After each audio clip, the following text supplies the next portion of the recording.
Hi friends, I am back. मैं पूजा अंजनीकर आप सबका मेरे चैनल पे स्वागत करती हूँ। Happy Holi to everyone. आज होली का फेस्टिवल है, कलरफुल फेस्टिवल है। हर जगह पे सिर्फ आपको कलर कलर मिलेगा, इसलिए मैं भी बहुत कलरफुल कॉस्ट्यूम में आई हूँ और आशा करती हूँ कि आपकी लाइफ भी बहुत कलरफुल रहे, एकदम चेयरफुल और हर जगह ब्यूटीफुल रहे। इसी ब्यूटीफुल स्टेटमेंट के साथ हम शुरू करते हैं आज का वीडियो। और ये जो आज का टॉपिक है, ये टॉपिक इतना टची है, ऐसा टॉपिक है जो सबके लाइफ में बहुत ज़रूरी होता है। एक ऐसा टॉपिक जो सुनने के लिए हमें ऐसा लगता है कि इसको सुनना बहुत ज़रूरी है। एक ऐसा टॉपिक जिसका हल निकलना बहुत ज़रूरी है और ये हर एक को ज़रूरत पड़ती है इसकी कहीं ना कहीं। और ये आज की जो टिप्स मैं देने वाली हूँ, टिप्स आपको बहुत यूज़फुल होने वाली है, तो इसलिए मेरे साथ अंत तक ज़रूर बने रहिएगा। और जो लोग मुझे पहली बार सुन रहे हैं, मेरा नाम पूजा अंजनीकर है। मैं एक टीचर हूँ, स्कूल की प्रिंसिपल हूँ, एक लाइफ कोच हूँ, काउंसलर हूँ और आपके लिए एवरी वीक ऐसे बेहतरीन से वीडियो लेकर आती हूँ। ऐसे टॉपिक्स पे वीडियो बनाती हूँ जो आपके लाइफ रिलेटेड होते हैं, जो सोशल रिलेटेड होते हैं और कुछ ऐसे होते हैं जो प्रॉब्लम सॉल्विंग होते हैं। तो ऐसा एक टॉपिक है आज, मेरे साथ अंत तक ज़रूर बने रहिएगा। सब्सक्राइब नहीं किया है तो सब्सक्राइब ज़रूर कीजिएगा।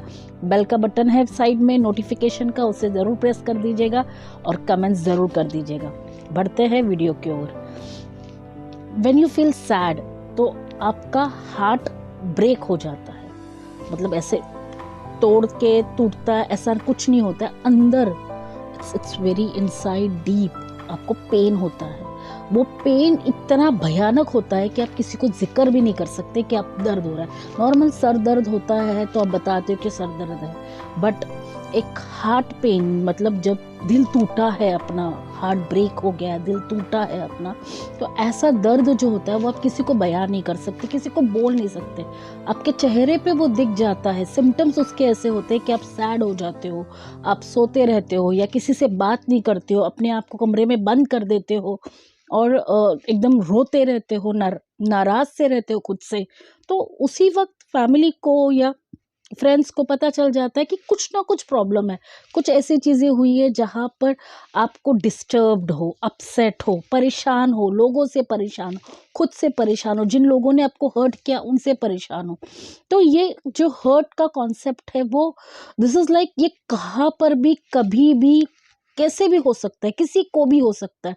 किसी के बात से बुरा लग जाना, किसी ने धोखा दे दिया, किसी से उम्मीद थी, उस उम्मीद टूट जाना, आपका सेंटिमेंटल्स को हर्ट हो जाना, किस चीज़ का वेट कर रहे थे लंबे समय तक वो नहीं होना, और ऐसे फेलियर, फिर जो ओवर थिंकिंग के कारण आप ज़्यादा से परेशान हो जाते हो, तो ये सारी चीज़ें उसमें इंक्लूडेड है।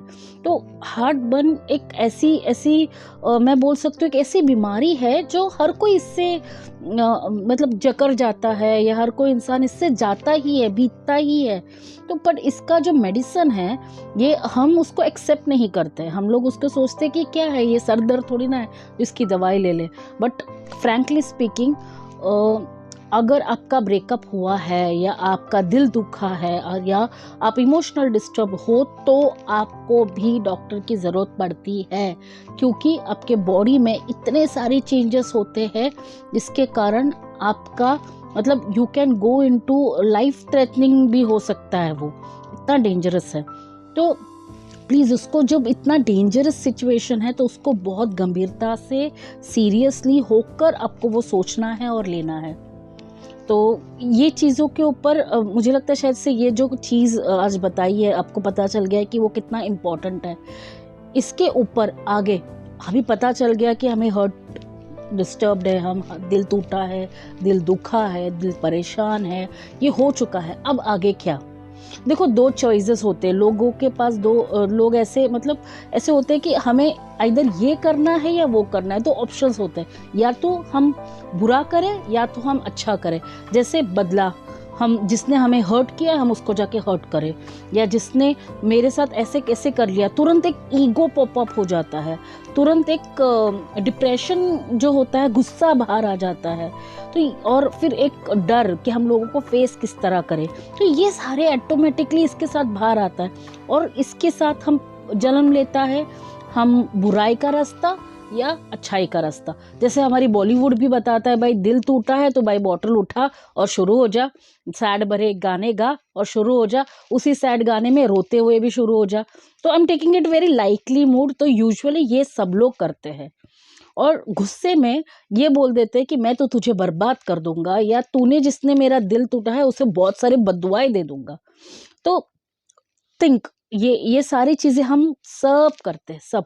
एक नॉर्मल बंदा भी ये कर देता है कि भाई गुस्से में बद्दुआएं तो पहले दे देता है। So today what I am going to talk is that ये सारी चीजें हम बट नेचुरल करते हैं। Today I am going to tell you something which will transform you with heart pain, say you will become a best version of your own self। जैसे आप अगर दिल टूटा है तो उसके ऊपर से आपको ओवरकम करके how can you become the best version of your own self. So first step in that is accept कि चलो दिल टूटा है, ये हो चुका है, ये कभी ना कभी तो होना था। Everything is nothing is permanent, ये कभी ना कभी तो होना है। जैसे ये फेज है, ये सिचुएशन है जहाँ पे आप इस दौर से गुजर रहे हो, this is also a temporary phase. और ये टेम्पररी फेज के ऊपर आप परमानेंट डिसीजन नहीं ले सकते हो। ये चीज़ आपको बहुत अंदर से डाल देना है। It is like but natural situation के अंदर भी एक परमानेंट ये चीज़ है कि this is a phase, it is going to go away. आज दिल टूटा है, दर्द मुझे 10 दिन होगा, 15 दिन होगा, 1 साल होगा, 2 साल होगा, 3 साल होगा, दर्द होगा, पर वो सेम दर्द नहीं होगा। वो ग्रेजुअली कम होता जाएगा और एक समय आएगा जब आपको लगेगा कि यार मैं एक समय पे इतना ब्रेकडाउन हुआ था मेरा, उस चीज़ों से बाहर निकलते निकलते अब मैं ऐसा बना हूँ। तो आपके पास 2 रास्ते तब भी हो जाते हैं कि either you become a negative person और you become a positive person. तो नेगेटिव पर्सन हो जाने के बाद तो आपके पास बहुत सारे आपके पास मूवीज़ है जिसमें आपको पता चल जाता है कि नेगेटिव पर्सन हो जाने के बाद क्या क्या हो सकता है। इसका एक ग्रेटेड एग्जाम्पल वो शाहिद कपूर की जो मूवी थी, so it was an greatest example for you. But किसी ने ये मूवी नहीं बनाई है कि जहाँ हार्ट बर्न होने के बाद कोई पर्सन अपना बेस्ट वर्जन बना है। तो सो बेस्ट वर्जन बनने के लिए सब first thing which I said is to accept your own self. Second thing हो जाता है कि आप प्लीज रोइए। आप दिल में जितना दर्द लेकर बैठोगे, अगर रोएगे नहीं तो वो दर्द निकलेगा नहीं। If you want to cry, I have seen people into my therapies that I make them cry for the same thing years and years। और मैंने ग्रेजुअली देखा है कि उनका रोना खत्म हो जाता है। पहले दिन इंसान बहुत रोएगा, दूसरे दिन वही दर्द को याद करके थोड़ा और कम रोएगा, तीसरे दिन थोड़ा और, ऐसे ही वो सेम दर्द को लेकर वो 4 साल तक नहीं उतना रोता। जैसे पहले दिन बहुत सारे आंसू बहेंगे, वही लास्ट लाइक थर्ड ईयर में वो आंसू एकदम एक आध ड्रॉप हो जाएगा। तो उसी से आपको पता चल जाता है you are been recovering now. तो रोना बहुत ज़रूरी है। थर्ड थिंग जो है वो है मेंटेनिंग द रिकॉर्ड्स। लाइक आप अपनी डायरी जो लिखते हो उसमें वो इंसिडेंट नोट करके रखिएगा। वो इंसिडेंट बहुत ज़रूरी है कि किससे आपको तकलीफ हुई है, वाई इट इज़ नेसेसरी, ये भी बताती हूँ। जब वो इंसिडेंट आप लिख के रखते हो तो whenever, this is our personal diary, I do maintain my own diary. मैं एक जर्नल एक्चुअली मेंटेन करती हूँ मेरे ड्राइव पे। सो ये ऐसा चीज़ें होती है जहाँ पर आपकी फीलिंग्स जो होती है, आपको उस वक्त कैसा लगा, आपको क्या तकलीफ से आप गुजरे हो, what thoughts came to your mind, what did you feel, ये सारी चीज़ें जब आप पेपर एंड पेन, यूजुअली जब आप टाइप करते हो ये सब चीज़ें, पेपर और पेन में तो चलो अभी वो ज़माना चले गया, अभी टाइपिंग का ज़माना आ गया। तो जब आप इसको टाइप करते हो आपके थॉट्स को एकदम कोलैबोरेट होते हैं, सारे एक साथ आ जाते हैं, और जब पॉइंट टू पॉइंट आप उस पर डालते हो, that is what you are just, आप वॉमिट कर रहे हो थॉट्स को। आप सिर्फ ऐसे उल्टी करते जा रहे हो थॉट्स को, और वो सब आप डालते रहो। इसी थॉट्स को आप जब बहुत सालों के बाद जब पढ़ोगे, आप सोचो कि यार मैं उस वक्त क्या था, मैं किस टाइप में था, now what have been become. So this is the third step when you have to just jot down your points, just jot down all your thoughts which come to your mind। ये आपको करनी ही करनी है। उसके बाद आपको क्या करना है, that is to point कि बाबा ऐसा क्या हो गया था जिसके कारण ये आज मैं इसके, may be your stupidity, may be you somebody has taken you for granted, may be आपने ओवर एक्सपेक्टेशंस रखी थी। मे बी ऐसा हो सकता है कि आपने कुछ ज़्यादा ही ट्रस्ट कर लिया था। मे बी ऐसा हो सकता है कि आपने बहुत ज़्यादा अपने आप को ऐसे इलैबोरेट कर दिया था, बहुत ज़्यादा ऐसे मतलब कुछ और सोचा था, कुछ और हो गया था। तो इस वक्त पे ना एक्सक्यूजेस देने से अच्छा आपने पहली बात तो एक्सेप्ट कर लिया है, आपने रो लिया है, आपने सारी चीज़ें एकदम लिख ली है वहाँ पर कि okay this is there, I have already written it down. Fourth thing जो आप कर रहे हो is that you are need to acknowledge it, you need to find out कि क्या क्या प्रॉब्लम्स थे। और उसके बाद कुछ चीज़ें ऐसी होती जहाँ पे आपको लगता है कि ये बेहतर किया जा सकता था, तो वो आपको नोट डाउन करके रखा, ओके ये इस वक्त पे मैं ऐसा बिहेव किया हूँ, अब मैं इस तरह बिहेव करूँगा। जैसे example I will give you कि मैंने सुना था कहीं पे कि आपको ना रिग्रेट करने का भी मौका नहीं मिलेगा, अफसोस का भी मौका नहीं मिलेगा। अगर आप किसी को गलत समय पे मतलब आपका ब्रेकडाउन के वक्त अगर आप किसी को भला बुरा बोल दोगे और भगवान ना करे वो पर्सन को कल कुछ हो जाए और आपको ये खबर पहुंच जाती है, तो उस वक्त आपको रिग्रेट करने का भी मौका नहीं मिलेगा जब आपको पता चलता है कि गलती आपकी थी। सो उस वक्त पे you need to be very careful कि आप कौन से शब्द कहाँ यूज़ कर रहे हो। ऐसा ना हो कि गुस्से में आप वो रिश्ता ही मतलब कंप्लीटली खो दो उस पर्सन को, या अपनी पूरी नेगेटिविटी आप किसी और के ऊपर डाल दो। यूजुअली हम बात करते हैं ना कि नेगेटिव इंसान से दूर रहो, नेगेटिव एनवायरनमेंट से दूर रखो, नेगेटिव सिचुएशन से दूर रहो। वैसे ही वो एक फेज़ आपके लिए बहुत नेगेटिव होता है और उस नेगेटिव फेज़ को आपको अपने आप से जल्द बाहर निकालना है। तो जल्द से जल्द बाहर निकालने के लिए आपको अपनी पॉइंट्स नोट डाउन एकदम मैच्योरली ग्रेसफुली आपको लिखना है, ओके ऐसी क्या थी, what was that weaknesses, what was that bad thing which I did. वो शायद दूसरों के लिए मतलब ऐसे हो सकता है कि सामने वाले के लिए आपने वो किया होगा, बट आपको फिर एक मर्यादा बना के रखनी है, okay this is what I am not going to do into my next relationship और माय नेक्स्ट अप्रोच। और मैं पीपल से साथ डील करते वक्त मैं ये सारी चीज़ें नहीं करूँगा। So slowly slowly what is that you are making your best version and mind it, ये एक रात में नहीं होता है। प्लीज़ ऐसा मत कर देना कि आज मेरा दिल टूटा है तो मैं जाके पेपर और पेन लेकर बैठ जाऊँ और मैं रोना शुरू कर दूँ, मैडम ने बोला है तो मैं ये कर दूँ, मैं वो कर दूँ। भाई ऐसा नहीं है, everything has to go into full. मैं एक रेमेडी बता रही हूँ उसको कि everything should go with flow, कि पहले ये करो फिर ये करो फिर ये करो फिर ये करो, ऐसा मतलब स्टेप वाइज आप करो। देन इज दैट सी बहुत सारे लोग होते हैं जब ऐसे वीकनेसेस होते हैं ना तो अपने आप को कमरे में बंद कर देते हैं, सो लेते हैं बहुत। See I agree you should take a break and sleep. अच्छे से अपने आप को थॉट पूरा साइड निकाल के सो जाओ, that is also good option. But उसके बाद आपको वॉक पे जाना बहुत ज़रूरी है। Take a fresh next day morning, just go on a walk. एक हल्का सा जब आप वॉक लेते हो, जो ठंडी ठंडी ब्रीज आपके पास आती है, जो माइंड में टेंशन भरा हुआ था, it gives you a new way, new hope, new new ways to understand. Walk करते जाओ, एकदम सिंपल ग्रीनी एरिया में जाके वॉक करो, you will feel very better, very. उसके बाद कोई भी मील स्किप मत करो। उल्टा जब भी हार्ट बर्न होता है तो आपको अपना ख्याल सबसे ज़्यादा रखना है, बहुत ज़्यादा। जब आप मील स्किप करोगे तो भूख के मारे और आप परेशान रहोगे, गुस्सा और उभरेगा बाहर। इससे अच्छा आप अपना ज़्यादा ख्याल रखो, अच्छे से सो और अच्छे से खाना खाओ। मुझे पता है दुखी भरे माहौल में इंसान को खाना नहीं जाएगा, सो एक सरप्राइज़ मैं कह सकती हूँ कि जिस दिन आप दुखी हो उस दिन पार्टी कर लीजिएगा। जो भी फ़ेवरेट है आपका वो खा लीजिएगा। मतलब अगर आप डाइट पे भी हो और जिस दिन आपका दिल टूटा है उस दिन डाइट तोड़ दीजिएगा। दिस इज़ सिंपल टिप था, that is choice is yours like. पर यूजुअली जब लोग ऐसे बोलते हैं कि यार जब बहुत गुस्सा आता है ना तो ओवर ईटिंग कर लेते हैं, आइसक्रीम खाते हैं, पता नहीं क्या-क्या करते हैं, तो वो सब चीज़ें मत कीजिए, बट नेचुरल हो जाइए।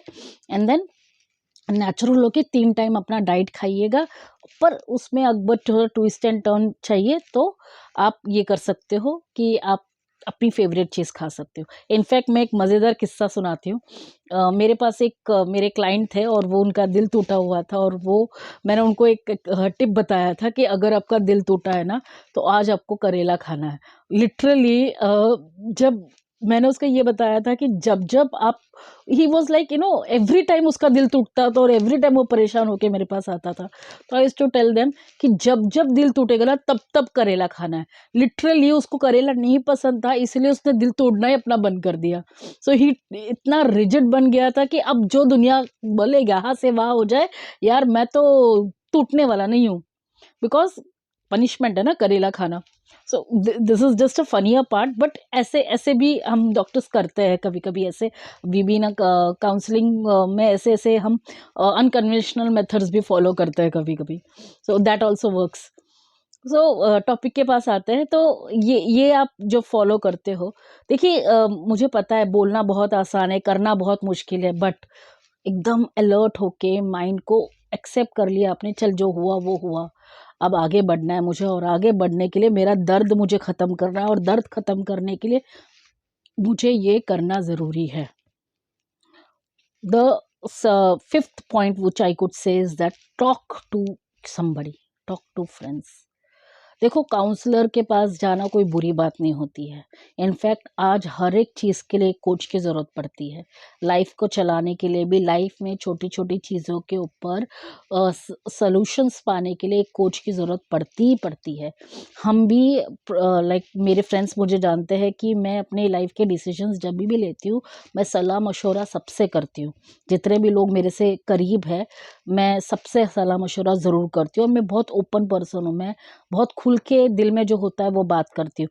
इसलिए जब तकलीफ़ में भी होती हूँ तभी भी लोगों को पता रहता है कि आज ये तकलीफ़ में है। तो ये अपने ऐसे दोस्त अपने पास रखिएगा जो आपको इस वक़्त पे आपका हाथ पकड़ के आपके साथ रहेंगे और आपको हेल्प करेंगे। हो सकता है तो एक वेकेशन ज़रूर प्लान कीजिएगा जहाँ पे you can come out.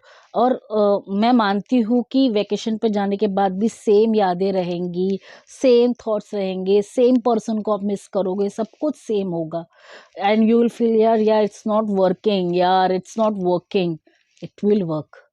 It will work when you will just think that I need to come out from it. When you will think that this was a mess which has been created by some situations, some circumstances, some problems which may not be there in the future half, ये same problem नहीं रहेगा, कुछ और problem रहेगा. For this reason you need to work on this.